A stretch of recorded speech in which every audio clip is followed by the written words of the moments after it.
Alright, so you've seen the title and I can assure you that this is not clickbait. In order to fully experience Nintendo Switch 2 Welcome Tour, you have to spend $200. Let that sink in for a second. By the way, people were upset that it cost $10. Turns out it's way more expensive than that. So in order to fully experience Welcome Tour, you'll need a 4K TV, a Nintendo Switch 2 Pro Controller, and the Nintendo Switch 2 camera. Without that, you can't access half of the minigames that are available in Welcome Tour. Which is ridiculous, but you guys are in luck because I spent all that money. I got all the accessories just for you guys.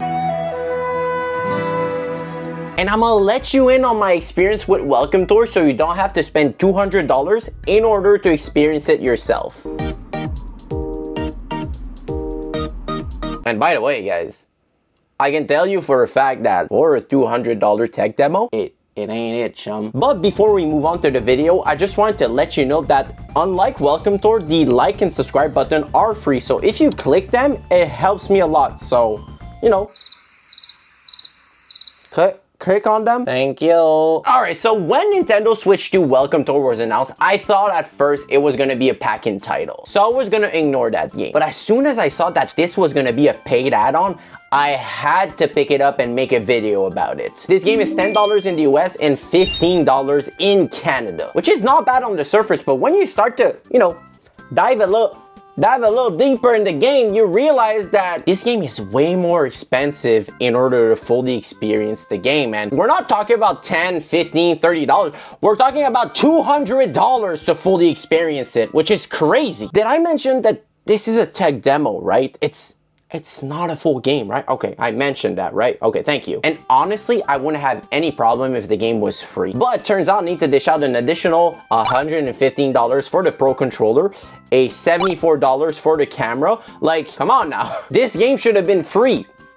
Period. But first, before we talk about the game itself, I want to talk about the aesthetic of the game. And I just want to say, first things first, I really like it. I think they've done a pretty good job at detailing everything about the Nintendo Switch 2. The 3D model of each accessory and the Switch itself looks amazing, super detailed, and they're really impressive to look at. I think it works great in a sense where the game is trying to tell you everything that is about the Nintendo Switch 2, and they're doing a great job by showing it visually to the player. And it's not only the Nintendo Switch 2 itself, it's the accessories too. Like, they're really detailed, they're really pretty. Honestly, I'm shook on how good this game looks. But in the contrast, the characters and everything else are super simple, but they're vibrant with color, which makes a contrast that I don't think it would have worked normally, but it kind of does. And it makes everything pops out, which is really cool, honestly. Alright, enough with the graphics. Now let's move on to Welcome Tour itself. So let's start with the minigames real quick. Almost all of the minigames has multiple stages to go through, and each stage is a more difficult version of that minigame. And depending on how good you do on each minigame, you'll be rewarded medals, and each medals will unlock new minigames. It's not that complicated, honestly. Look, the minigames are really what everyone is here for, but unfortunately, they barely work and they're boring. Look, I'm not expecting the best minigames here, okay? I know this is a tech demo after all, but man, I would have liked a little bit more effort put into the minigames. They kind of feel like Game Builder Garage or Nintendo Labo minigames, but in a tech demo format, which these games never really impressed me to begin with. So for me, they're not my types of games, and then you're making me pay for an entire kind of like big tech demo of them. I don't know. And here's my biggest problems with the minigame is half of them I can't even access. Because you're either required a 4K TV, 120Hz display, the Pro Controller, or the camera. When it comes to the Pro Controller and the camera, I can access them fine, but when it comes to a 4K TV or a VR display or an HDR display or a touchscreen, I have to take the console itself and I can't record it for you guys, so you can't even see it, unfortunately. I can't imagine someone that just spent $500 on his Nintendo Switch and then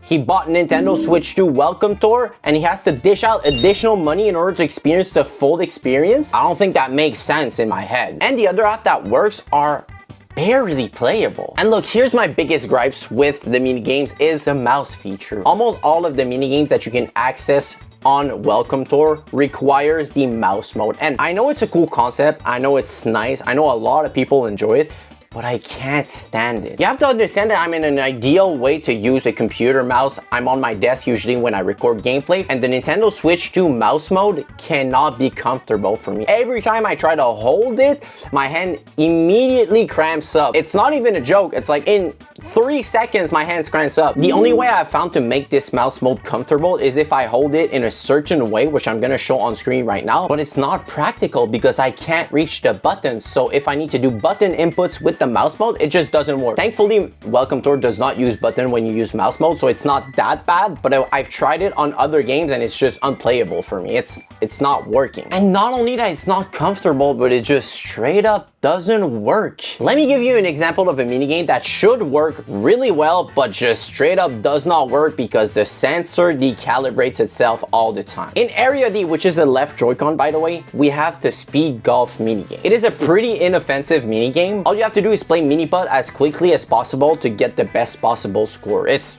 really simple. The major problem is that the mouse sensor always desyncs. No matter how your hand was placed, no matter where your hand was, every time you retry the minigame, it just desyncs for some reason. And it puts you on a default position, which is not that bad when you're thinking about it. And you're gonna say, Boonzo, what's the big issue? You just have to press a button to recalibrate it. My big issue is it took me 40 tries to do that minigame perfectly. And look, after the 40th time, you're tired of just trying to press a button to recalibrate it when you have to go as quick as possible in order to complete the minigame perfectly. A mouse should not decalibrate. The sensor should stay always like it is. I don't understand. I've never seen a mouse in my life desyncs. Another minigame that has this problem is target click, which is the exact same thing as shooting range on Wii Play, but way worse. Again, with the mouse control always desyncing, and every time you retry the minigame, you have to resync it. It does not work. I could go on and on with minigames that just straight up does not work with mouse mode, but I'd be there all day, honestly. Most of the minigames that require mouse mode has the exact same problem, and it's a shame because I would like it to work. I think it's a great concept from Nintendo to add a mouse mode on a console. I just don't think it works. I think Nintendo should come out with an official adapter to make it more comfortable for people with smaller hands or for people that have carpal tunnel syndrome or something like that. For me, it straight up doesn't work. Let me know down the comments if it works for you, mouse mode, but for me, it just doesn't. And I think the game does a great job of showcasing what the mouse mode can do potentially, but it fails to do it because of all those problems. And the other minigames that does not use mouse mode consist of resolution trivia, touchscreen minigames, which I can't really show footage of because I have to take my Switch and I can't capture it on a PC, so I'm sorry. Overall, most of the games that you can access uses the mouse feature, which straight up does not work. Otherwise, you're stuck with using the camera, which not a lot of people bought, or the Nintendo Switch 2 Pro controller. You need a 4K TV, you need an HDR screen if you want to record it. That's where the problem begins with Nintendo Switch 2 Welcome Tour. Everything seems accessible at first, but when you dive deep, you realize that almost nothing is available, even if you paid the $10, which is a shame.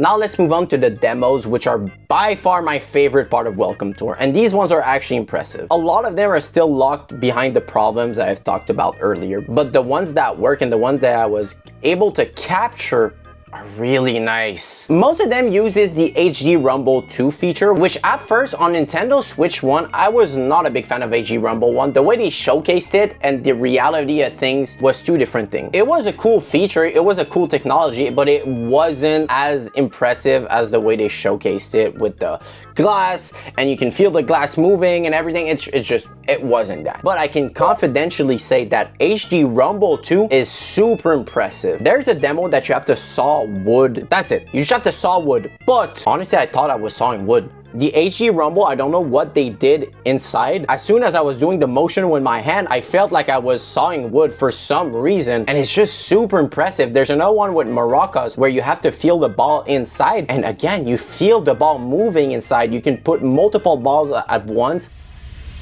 Hold up a minute, and you feel all of them, but the HD Rumble feels honestly really amazing. I think the demos are where Nintendo Switch 2 Welcome Tour really shine. I think it's a great way to showcase what the Nintendo Switch 2 is capable of with the HD Rumble. Unfortunately, most of them I could not record them because they use the touchscreen or they use the VR support or HDR, which I only own a 4K TV, but at my desk, I have a 1080p monitor, so I'm sorry for that. Demos are cool, 10 out of 10 IGN. Next up, we have quizzes, and like, I'm gonna be honest, quizzes are not it in Welcome Tour. I think they're cool on concept, but they're really a pace killer. I mostly want to experience what Welcome Tour has to offer through minigames or demos, not through text box or not through text I have to read and then study and then quizzed on. That's pretty much what they are. They're just quizzes.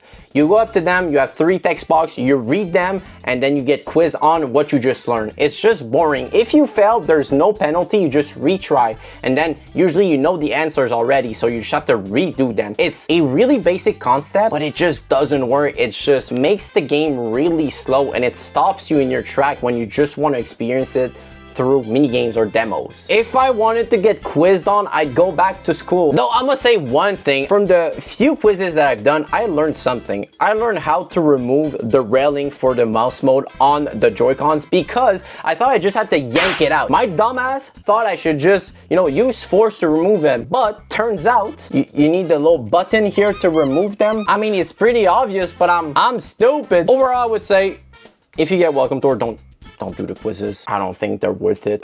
They're pretty boring. Next up, we have stamps, and the stamps are really where the game gets tedious. So you have to find a specific amount of stamps in order to go through one area to another. It's basically a way to progress through a game. The stamps are scattered throughout the area, so you have to explore the area in order to find them. The problem is they're invisible first, so you can't see them. You really have to go find them. You have to go look for them, which is really annoying. You don't need 1, 2, 3 stamps in order to go to another area. No.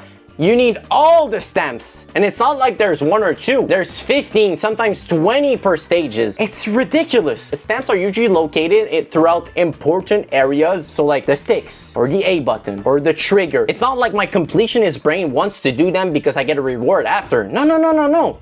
It just lets you go through another area. So usually when I'm done with an area, I spend 10 to 15 minutes just running around like a dumbass, and it makes the pacing of the game super slow. And again, I understand why they're made that way. Nintendo wants us to explore the entire area in order to go through another area. I understand that. But at least give me substance when I get a stamp. At least give me a little reward. At least give me something.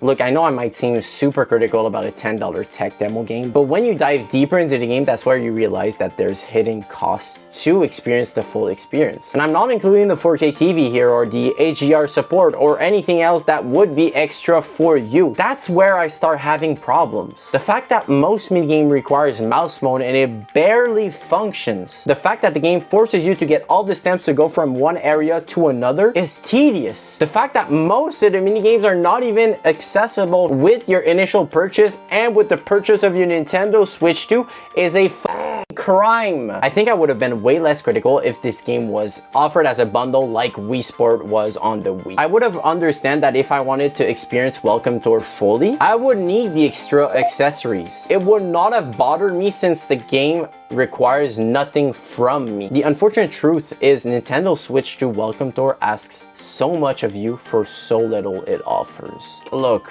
I bought the game so I can form my own opinion, and all I can say is I'm really disappointed. I'm usually not a guy that's gonna shit on Nintendo for nothing. I do not like the hate that Nintendo is receiving so far, but for Welcome Tour itself, I think the game is just flat out not good. I think it's one of the worst experiences I've had in gaming for a long time, and it's a shame.